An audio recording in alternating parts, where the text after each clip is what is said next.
When it comes to pricey handbags, most everyone's looking for a really good deal. But sometimes the reason that what look like designer bags are so cheap is that they're knockoffs. It's a huge, high-stakes and dangerous black market business, making drug money look small. ABC's David Wright joins law enforcement on the front lines in the fight against fakes. At a rooftop police parking lot in downtown L.A. This is going to be a very complicated case, so we got to be on top of it. Final briefing for a joint task force of the FBI and the LAPD. He was arrested twice already in the past. Investigative consultants did 3 undercover buys from him. When the questions and the donuts are finished, the agents and officers mount up.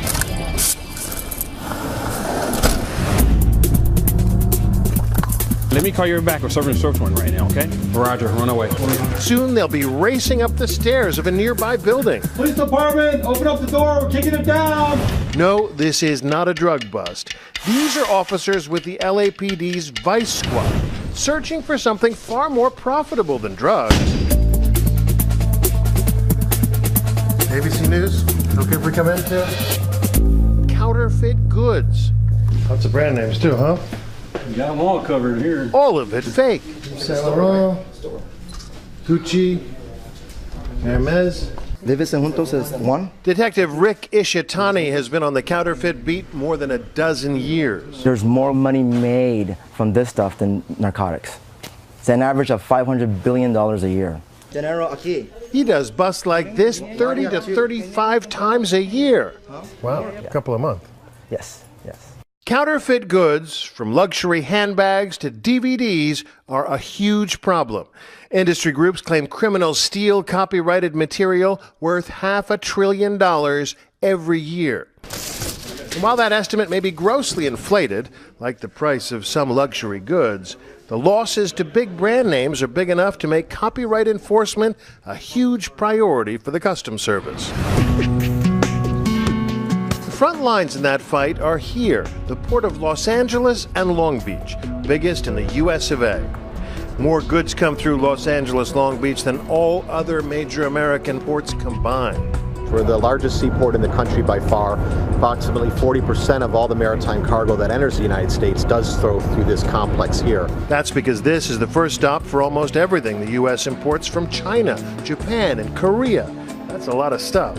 On average, a container arrives here every 6 seconds, though never one at a time, always on huge vessels like this one.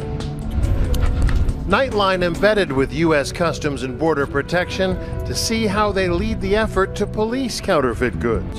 With the tsunami of goods coming in every day, a significant challenge to find contraband. Seems like it's literally going to be looking for a needle in a haystack. Well, the advanced information that we do receive really helps whittle that haystack down. Before this vessel even set sail from China, a manifest describing the contents of each container arrived here in L.A. It's Ken Price's job to search for the needle before the haystack even gets here. I look at container freight coming into the U.S. to make sure that it is what they say it is. After 20 years on the job, he has a good eye for things that are out of the ordinary, just on the paperwork. It just doesn't make sense. And so I want to see what's in there. All of which takes place days, even weeks before the ship even ties off. It has to be that way. Hi, how are you? Because there's simply too much to search. Today, as we board this vessel, the customs officers have a pretty good idea where to look. As immigration clears the captain and crew, Where are you from?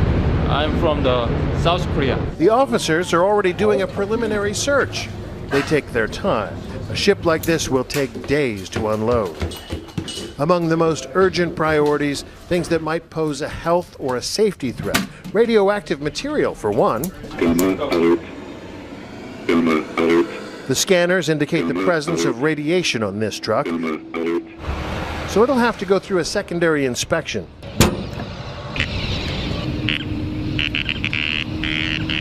In this case, thankfully, apparently not radiation that poses any threat. It's telling us it's natural potassium-40. It's a natural radiation, so it's not a dangerous type of radiation that we should be worried about. Anything flagged based on the manifest goes through an RPM scanner, short for Radiation Portal Monitor, sort of an X-ray device. What we're looking for is things that could be drugs, things that could be weapons. We're only allowed to show you part of this process. This is where we get all the readings of all the containers that come through. The Customs Department requested we keep some procedures to ourselves for security reasons. But if the container is in any way suspicious, customs officers open it on the spot. What did the manifest say it was? Shoes. Sure enough, shoes. The goods that are impounded for secondary inspection end up here, in a warehouse a few blocks away from the port. What we have here is a suspected counterfeit Hermes Birkin handbag. And Supervisor Brian Knockadill shows us a shipment of fake Hermes bags. 16,000 of them. When the officers go through our targeting system, what they saw was the importer on record was listed as a home and garden store, but the commodity itself was manifested as handbags, so that didn't add up. The bags sure add up, though. If they were real, this shipment would be worth more than $210 million. On the black market, the fakes would fetch $300,000. And chances are whoever this was addressed to is going to say, I don't know anything about it. If they're smart, I'd imagine that's what they would say. They would just wash their hands completely of it. The customs agents take umbrage at any suggestion this is a victimless crime, or that through enforcement efforts like this, the U.S. government is helping to prop up the artificially high price of luxury goods targeted by the knockoff artists. They insist it isn't just the makers of $4,000 bags that are harmed by counterfeit imports. More than likely, it's going to finance some other illicit activity, whether it be terrorism, human trafficking, drugs, something of the such. So this is a criminal's ATM machine, is what you're saying, these fake bags? Yes, it's the same as importing drugs or people. And it isn't just luxury goods that get knocked off. Is this real stuff or fake stuff? The problem is it's both. Jonathan Gelfand is general counsel of Beachbody, makers of P90X, Insanity, and other popular workout videos. For every real set of workout videos on that desk, there's a fake set that's virtually indistinguishable. The company has several full-time employees whose only job is to search constantly online, looking for deals on Beachbody products that are too good to be true. How big a problem is it for you? Our problem is humongous with piracy right now. It costs us close to $75 million a year, and that's what we can track.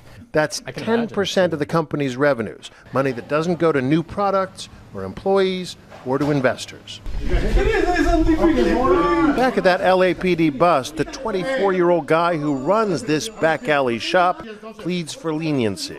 I'm doing this for my family. I'm doing this to support my family. If convicted, he'll likely be deported for a second time. I'm not going to see my family. I'm not going to see my baby girl. But Detective Ishitani suspects he'll eventually make his way back. From a law enforcement standpoint, is this a losing battle? We won't ever say it's a losing battle, but every step we make, it's a gain for us. Even a raid like this one is just a drop in the bucket, he says, and there is an ocean of illegal goods to police. I'm David Wright for Nightline in Los Angeles.